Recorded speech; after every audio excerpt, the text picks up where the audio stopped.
Muy buenas tardes, con mucha alegría iniciamos otro estudio en esta tarde. Estamos tan contentos de poder llegar al hogar o a la casa, donde sea que usted nos permita o nos sintonice. Este es el primer estudio del mes de mayo. En Guatemala se celebra hoy el Día del Trabajo y se celebra de una manera muy curiosa con un asueto. Entonces esperamos que usted pueda acompañarnos en este día y estaba reflexionando que ya más de un año y un mes que hemos estado transmitiendo todos los días sábado sin falta estudios de la palabra del Señor que tienen como único fin adentrarnos cada vez más en los conceptos bíblicos, en el idioma bíblico, en la cultura bíblica, en el modo de pensamiento bíblico para poder encontrar cada vez más revelación y hacer mejores conexiones como es lo mandado por el Señor Jesús cuando Él dijo que las Escrituras dan testimonio de Él y que deberíamos de escudriñarlas. Así que estamos muy contentos de llegar hacia sus casas y bueno, celebrar que ya llevamos más de un año haciendo esto. Y en ese tiempo pues hemos visto algunos temas muy interesantes. Hemos visto una serie que le llamamos la introducción a la Biblia, otra serie que se llama Las citas del Señor, otra serie que se llama el estudio de la carta a los Gálatas y ahora esta serie que estamos llevando a cabo que es el estudio del Evangelio según Marcos. Todas estas series están colgadas en nuestro canal de YouTube en distintas listas de reproducción y les invitamos a ir al canal de YouTube. Si usted nos está viendo en YouTube de una vez, usted puede visitar ahí estas listas de reproducción y escudriñar aún algunos otros temas que puedan ser de su interés y para bendición de usted. Si usted nos sintoniza en Facebook, pues le invitamos a darse una vueltecita por YouTube también, pero es nuestra intención llenar la red de la palabra del Señor y tener un lugar en donde podamos juntos escudriñar y encontrar a Jesús. Realmente el deseo de este servidor es ese, ¿verdad? Que nosotros podamos encontrar al Señor en las Escrituras. Y esto nace de una vivencia muy antigua de este servidor de ustedes. Cuando yo era niño y leía las Escrituras me topé con este versículo que Jesús decía: escudriñen las Escrituras porque ellas dan testimonio de mí. Pero en mi inocencia de niño, cuando yo volteaba a ver, no miraba que el Antiguo Testamento mencionara a Jesús o hablara algo de Cristo. Y bueno, ha sido poco a poco y con el correr de los años y con el tener un entendimiento en la lengua original de la Biblia, en la mentalidad, en el pensamiento, en la cultura y sobre todo en la teología del primer siglo, que hemos encontrado que sí, efectivamente, toda la Escritura es la que da testimonio de Jesús y ahora es muy fácil encontrar a Jesús en un símbolo, encontrar el mensaje, encontrar la redención en cualquier parte de la Escritura. Y bueno, con esto en mente, pues empezamos, no sin decir antes que estamos transmitiendo en vivo en Facebook y en YouTube. Y si usted está pues en YouTube, le invitamos a darse una vueltecita por esos listados de reproducción. Y si usted está en Facebook, pues de la misma manera le invitamos a pasar por YouTube, en donde es un poquito más accesible que usted ya vaya a los listados y escoja qué estudios ver. Yo le sugiero que pueda empezar con la introducción a la Biblia o al pensamiento bíblico. Introducción a la Biblia se llama, que le traerá mucha luz sobre lo que estamos tratando de llevar acá. No se olvide de darle me gusta y seguir la página para que le lleguen nuestras publicaciones, y de la misma manera en YouTube que usted pueda suscribirse al canal para que también le lleguen nuestras publicaciones. Muy bien, vamos a empezar y lo haremos pidiendo la guía de nuestro buen Dios.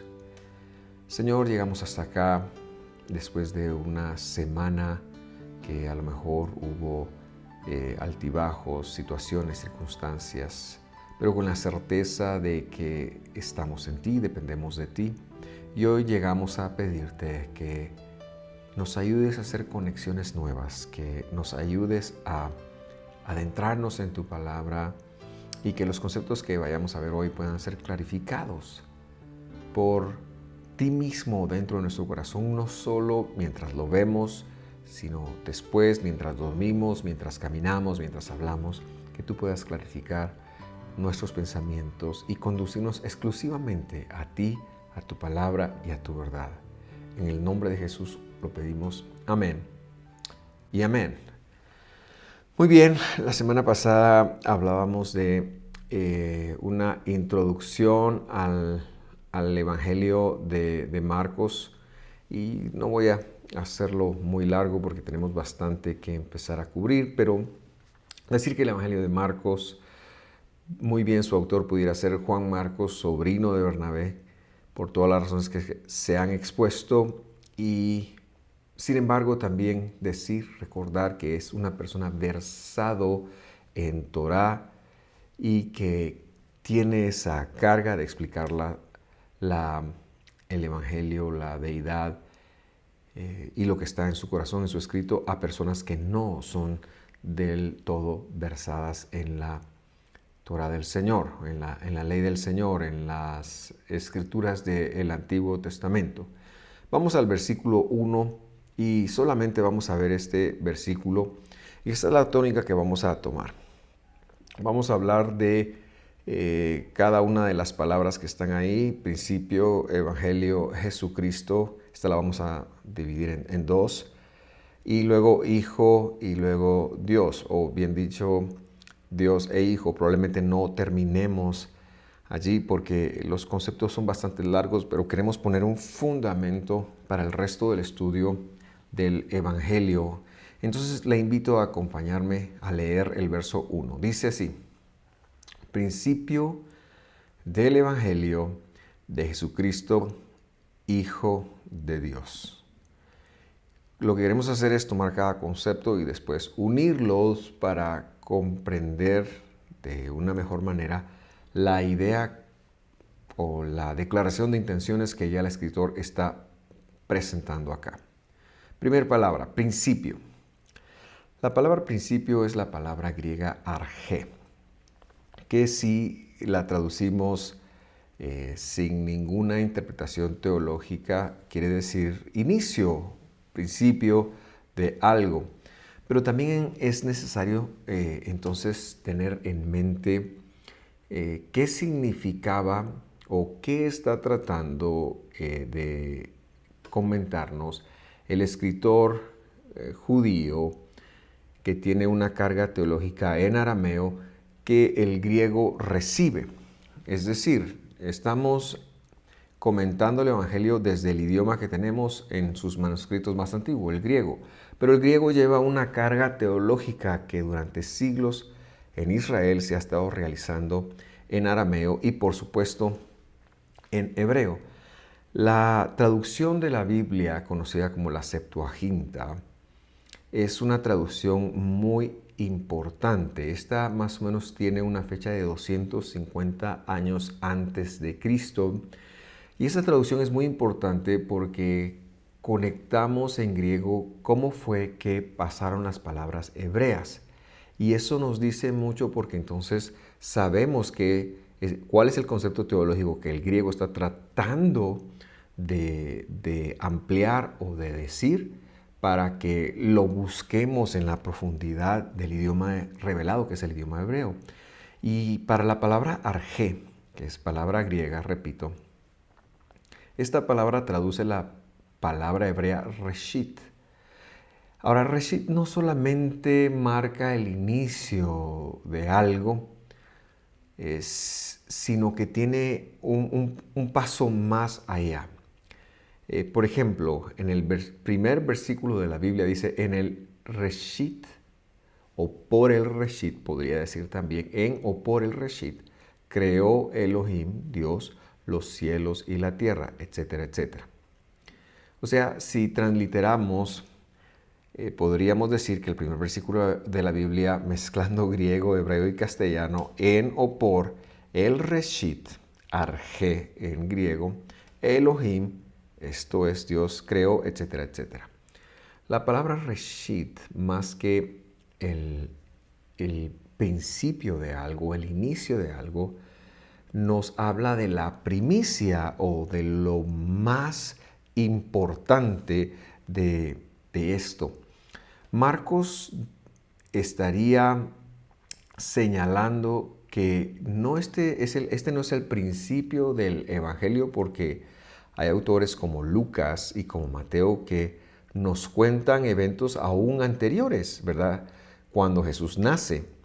Entonces, él no está tratando de decir que este es el inicio, sino él está, porque él empieza con su narrativa después del bautismo, él está tratando de comunicar que el Evangelio existe desde el principio y que este es el Reshit que se menciona en Génesis 1. Ya haremos una comparativa más adelante en esto, pero importante decir, sobre todo en estos días que estamos, o la Biblia marca los días del conteo del Omer Reshit, la ofrenda del Omer, como se le conoce, que tiene que ver con el tiempo que pasa entre el último día de la fiesta de los panes sin levadura y Pentecostés, y que es un tiempo de conteo que tiene que ver con la obra salvífica o redentora de Jesús, no como un evento, sino como una persona. Entonces ya vemos al escritor con una carga teológica muy judía, muy del lado de personas que probablemente han escuchado el concepto del Reshit, que seguramente ampliaremos en alguno de estos estudios, pero que hoy no viene el caso. Solo quiero mencionarlo, que el autor está hablando aquí no de un inicio, sino de una primicia. Esta es la primicia del Evangelio. El Evangelio es la primicia. El Evangelio estuvo allí desde siempre y está haciendo una conexión que dejará al lector con dos puntos bien importantes. Número uno, interpretar lo que va a decir a la luz de la Torá. Pero número dos, interpretar la Torá a la luz de lo que el Evangelio va a revelar, porque el Evangelio tiene que ver con el Reshit, que es el Mesías, que es Jesús, que de alguna manera revela muchísimo más de lo que está escrito en Génesis. La segunda palabra que queremos comentar este día es la palabra evangelio.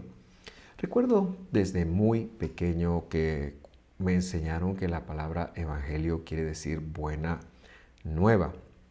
La palabra evangelion, del cual viene evangelizo, que efectivamente es dar buenas nuevas, pero en la conjugación aplicada a una persona, o aquí está aplicado a una persona porque está diciendo el evangelion de Cristo Jesús o de Jesucristo, principio del evangelion de Jesús, podemos entonces personificarlo y, conociendo que está aplicado a una persona,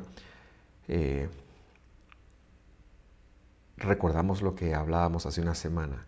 El evangelio es el anuncio de aquel que es bueno, ¿verdad? Más que una buena noticia que no tenga un impacto, una buena noticia que no tenga algo que ver conmigo, porque si usted es occidental y recibe una buena noticia de lo que pasa en el mundo del este, en el Medio Oriente, pues a lo mejor se alegre.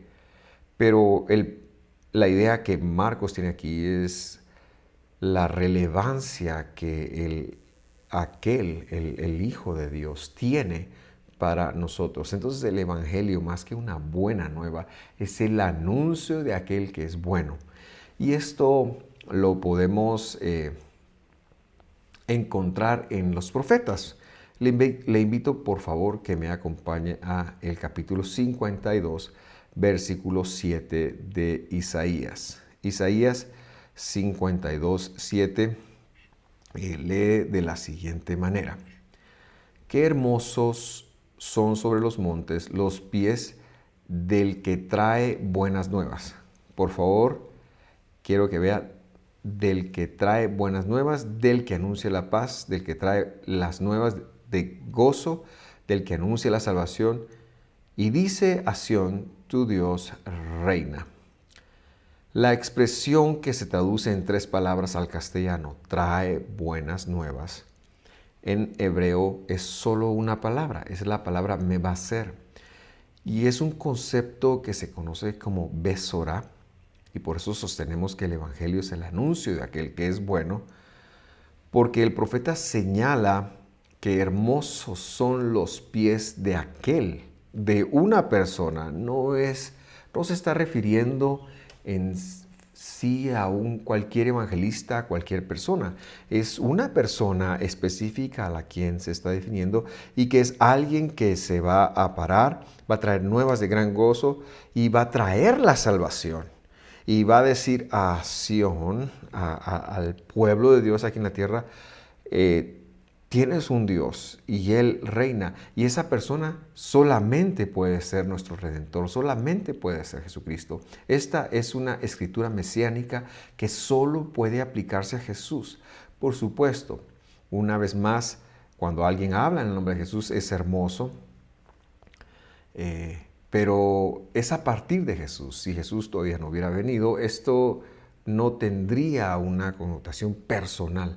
Y por eso señalamos que el Evangelio es el anuncio de aquel que es bueno, que más que un mensaje es la persona de Jesucristo, ¿verdad? Y por supuesto una clara referencia a la obra que Él hizo.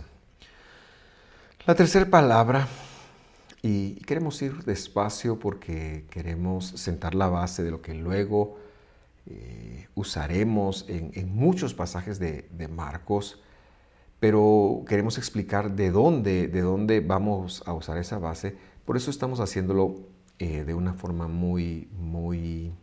vamos despacio y queremos dedicarle la atención a cada palabra. La tercera palabra es Jesucristo.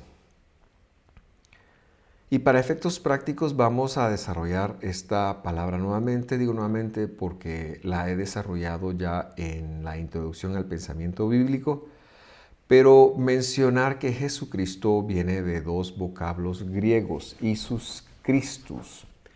Y cuando aparecen juntas, que es el caso, acá este es el orden. A veces aparecen Cristo, Jesús, pero normalmente aparece aquí junta en este orden, Jesucristo, y traduce un concepto hebreo, un nombre y un título hebreo que es Yehoshua HaMashiach. Y vamos a desarrollar esto, o sea, son 2 palabras. Jesucristo es el nombre de Jesús y el título de Jesús que se unen en una sola palabra. Y vamos a desarrollarlo desde lo que quiere decir originalmente.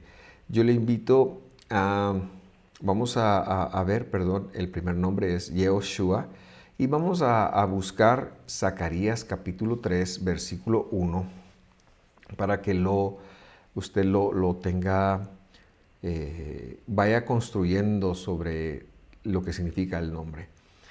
Entonces me mostró al sumo sacerdote Josué, dicen nuestras Biblias.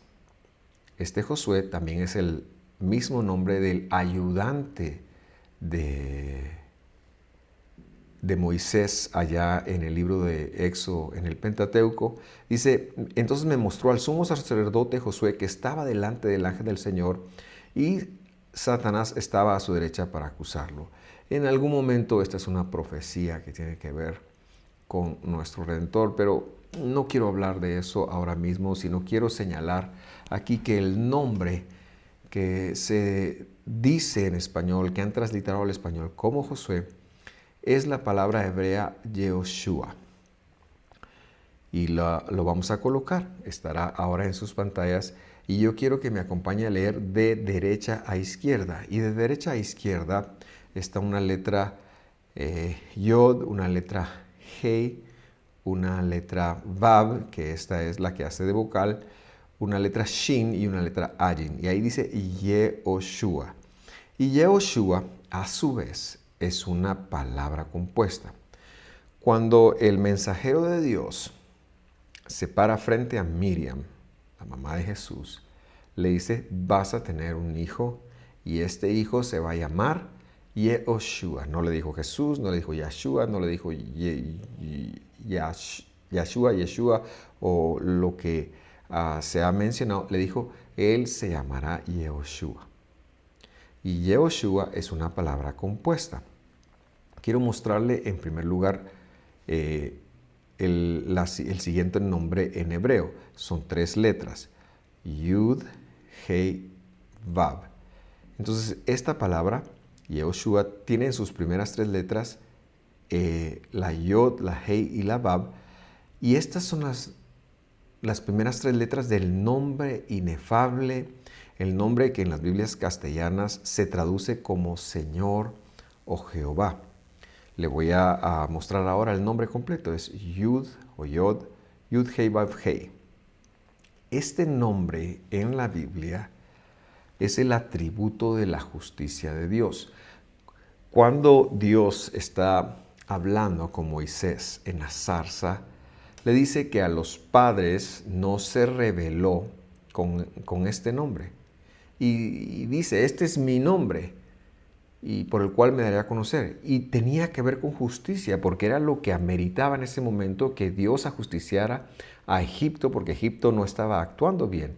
El nombre que necesitaban los israelitas que cayera sobre Egipto era el nombre de la justicia, el Yud He Vav Hei, que en nuestras Biblias se traduce como Señor, por ejemplo en la Biblia de las Américas, y también lo traducen como Yahvé, algunas traducciones católicas, la Biblia de Jerusalén y algunas Biblias protestantes también. Y también la Reina Valera se encargó de popularizarlo como Jehová.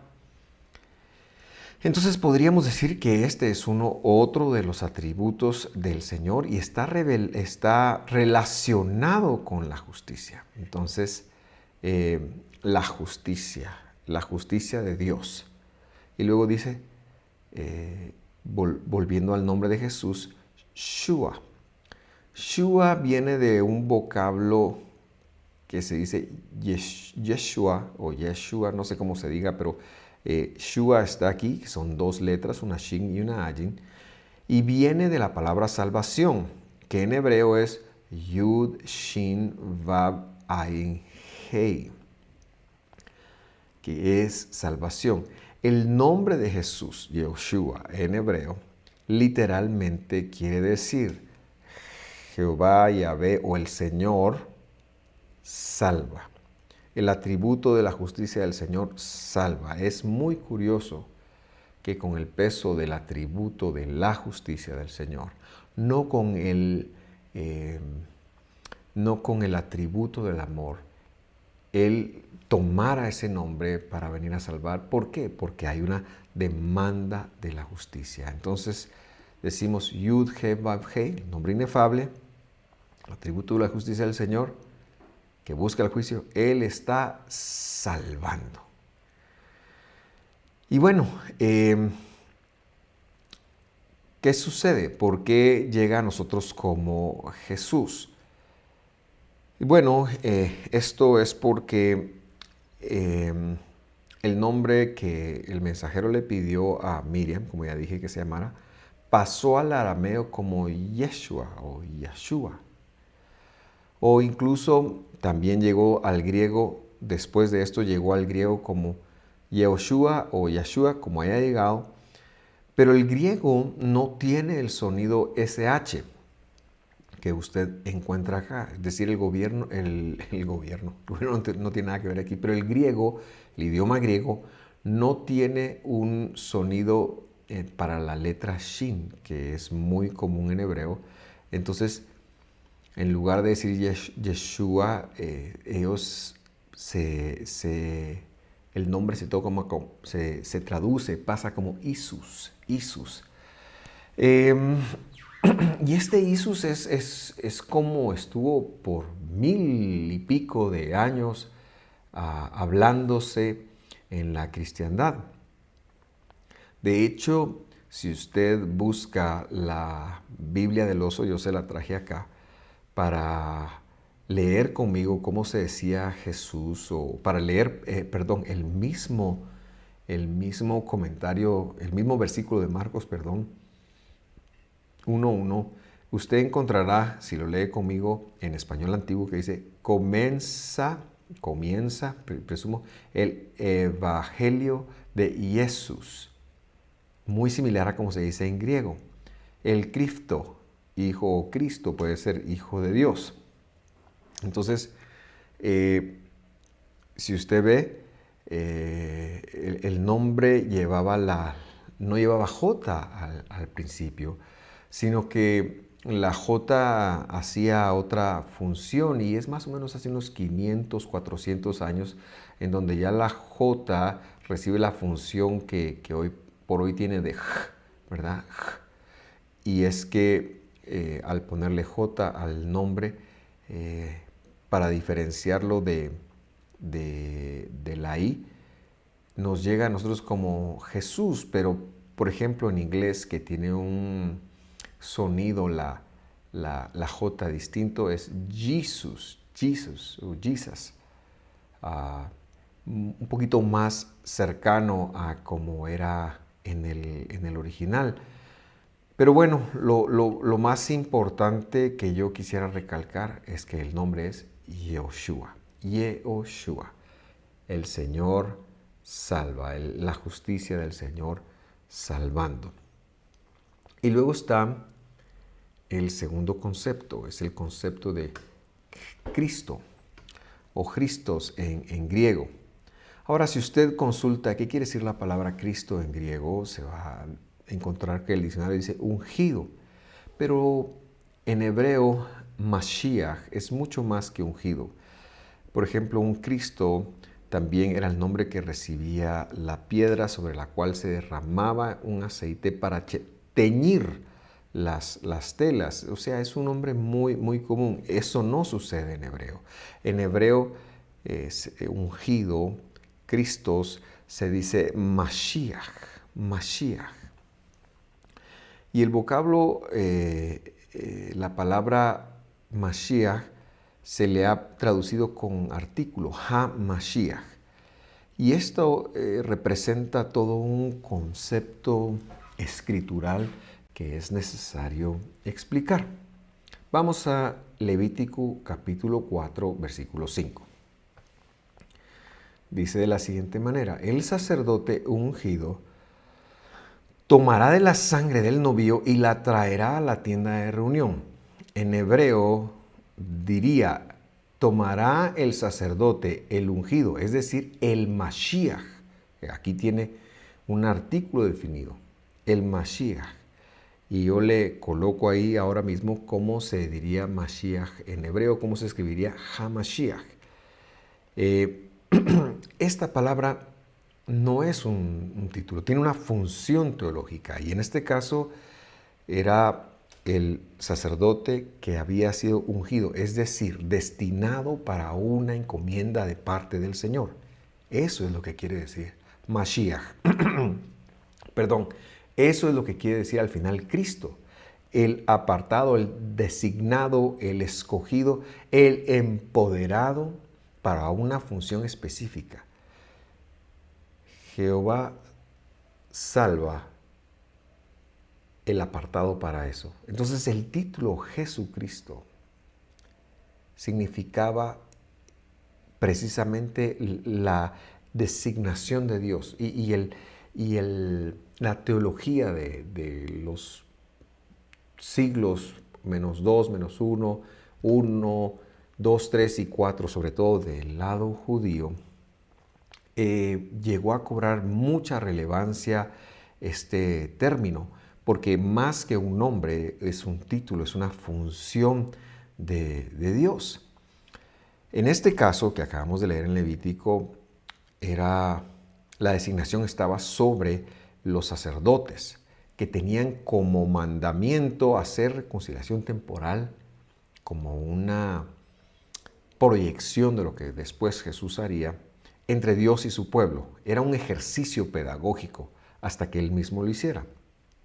Pero en la Biblia también se le llama Mashiach, que es el nombre en hebreo, como lo hemos mencionado.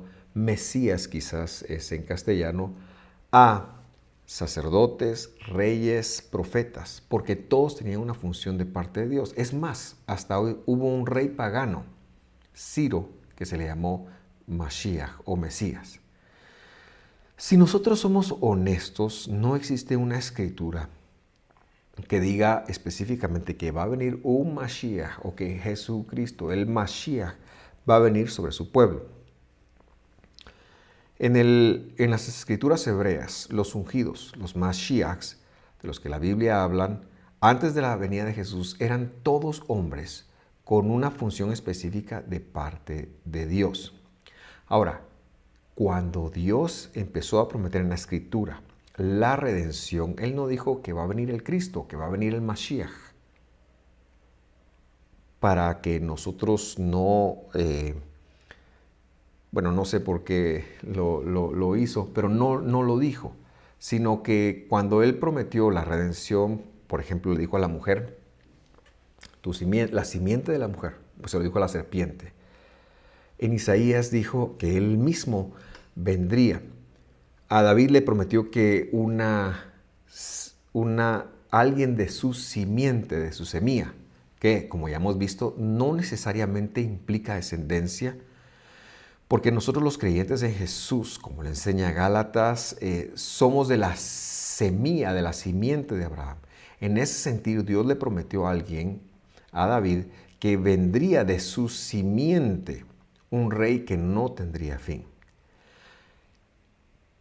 Entonces, siendo completamente honestos, el título de Mashiach, el título de Cristo, aunque usted no lo crea, es el resultado de la teología farisea que empieza a aparecer después del exilio babilónico. Exactamente en medio de la opresión greco-egipcia o greco-siria, empiezan a otorgarle un título a un rey, al rey que, como ellos lo entienden, va a venir a libertarlos de la opresión política y a empezar el reinado en Jerusalén. Los va a venir a quitar de todos estos imperios. Tienen cientos y cientos de años de estar bajo yugo y ellos esperan esa figura que venga y son ellos los que denominan a esa figura como Mashiach. El Evangelio toma el concepto de Mashiach y se lo asigna a Jesús. Hay algo que también debemos decir en función del Mashiach, y es que también en este momento en los que los fariseos están haciendo rabinos, tal vez no tanto fariseos si vamos 250 años antes, pero porque el fariseísmo empezaría en el siglo II antes de Cristo. Pero en ese momento en donde Israel está dando sus primeros tanes a hacer teología, a interpretar la Biblia, y casi que desde Esdras empiezan a aparecer traducciones a la Biblia, que de hecho fue la Biblia que se usaba en el tiempo de Jesús, que se conocen como Targumim. Yo esto ya lo he explicado, pero que sepamos nosotros que esta traducción bíblica del hebreo que dejó de hablarse en Judea, porque ahora se está hablando el arameo en el siglo V, IV, III, segundo, primero, siglo I, todos estos antes de Cristo, por supuesto, porque por eso venía descendentemente, y luego posteriormente al siglo II, III, quizás ya todavía se hablaba el arameo en Jerusalén, en Israel, Jesús habló arameo, fue el idioma materno de Jesús. Pero estos Targumim, estas Biblias que empezaron a aparecer, toman el concepto Mashiach. Esa Biblia, que es una Biblia, es una traducción interpretativa también, toma el concepto y empieza a encontrar a Mashiach en toda la Escritura. Quiero citarle un par de ejemplos para que usted los sepa. Esta es la traducción bíblica que se pregonaba, que se leía en arameo en tiempos de Jesús. No así en la diáspora, aunque muchas comunidades trataban de manejarla, de tenerla, pero sobre todo en Jerusalén. Génesis 22:13, sobre todo en Israel, en Judea. Dice, 22:13 de Génesis. Entonces Abraham alzó los ojos y miró, y vio un carnero detrás de él trabado por los cuernos de un matorral. Abraham fue, tomó el carnero y lo ofreció en holocausto en lugar de su hijo. El Targum explica que vio el cordero inmolado desde antes de la fundación del mundo, dice el Targum, y ya disponible para los tiempos de Jesús, incluso antes de que Apocalipsis lo dijera, y por eso es maravilloso que ya estaba revelado. Y luego dice, ese cordero es Mashiach, ese cordero es el Mashiach, o HaMashiach. La otra cita que quiero compartir con usted es Números 24:17. Y este es el cuarto oráculo de Bilam, ¿se acordará usted de Balaam? Y dice así, lo veo, pero no ahora. Está hablando de alguien. Lo contemplo, pero no cerca. O sea, todavía no viene el tiempo. Pero dice, una estrella saldrá de Jacob y un cetro se levantará en Israel que aplastará la frente de Moab y derrumbará a los hijos de Set. En el Targum este pasaje dice que ambas, la estrella y el cetro, son Mashiach. Esto es impresionante porque es lo que se está leyendo en el primer siglo.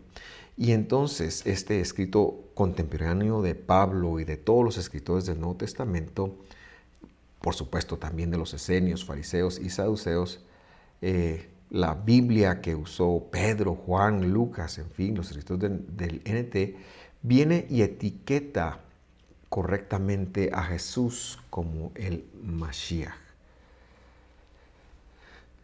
O sea, me explico. El Targum ya viene y en varios pasajes dicen, este es Mashiach. El Evangelio escrito por Pedro, por Pablo, por Mateo, Marcos y todos los escritores, ya ven en esa figura de Mashiach a Jesús. El Evangelio es el que nos dice que el Mashiach es Jesús. Solo que ellos hacen una diferencia, una variante a la que hace el Targum y cualquier otro escrito.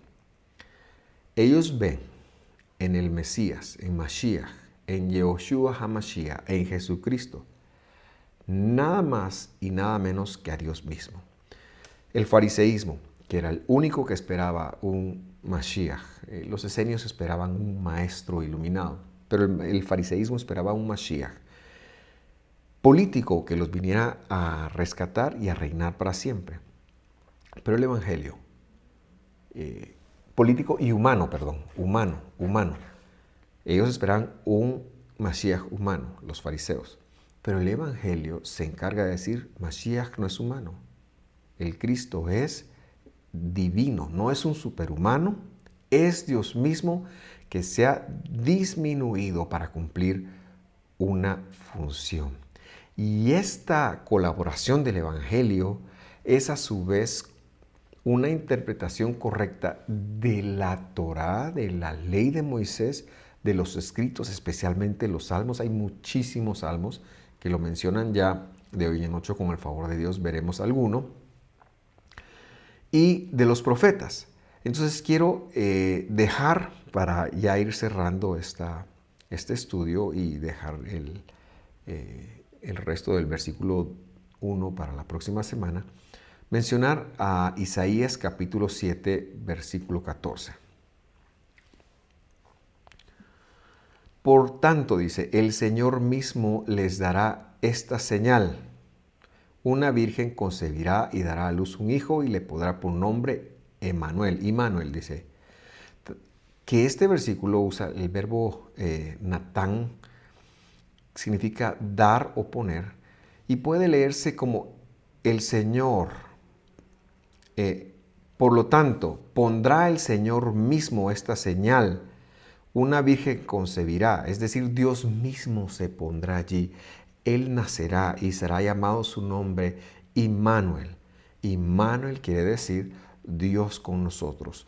Los escritores del Nuevo Testamento, inspirados por Dios, vieron en la función mesiánica a Dios mismo. Cristo, Hamashiach, título de Dios, es la función de Dios. No es un enviado, es Dios mismo que se está tomando su papel de venir a la tierra y reconciliar a la humanidad con Él. Y por eso decimos que la expresión teológica, el nombre Yehoshua HaMashiach, necesita ser explicado, porque encierra demasiada verdad que usted y yo necesitamos conocer y saber. Mucho más que leer Jesucristo. Todo esto que estoy diciendo y mucho más que quizás no pueda poner en palabras están detrás del nombre de nuestro Redentor. Dios mismo venido a la tierra y en quien dio su vida, se disminuyó a sí mismo y dio su vida por usted y por mí. Termino diciendo que a Él toda la gloria, a Él todo el imperio. Bendito sea nuestro Redentor, nuestro Salvador, a quien exaltamos, a quien bendecimos, a quien rendimos toda la pleitesía y por quien estamos realizando estos estudios. Que esté muy bien. Los invitamos a sintonizarnos siempre a esta misma hora de hoy en 8. Hasta pronto.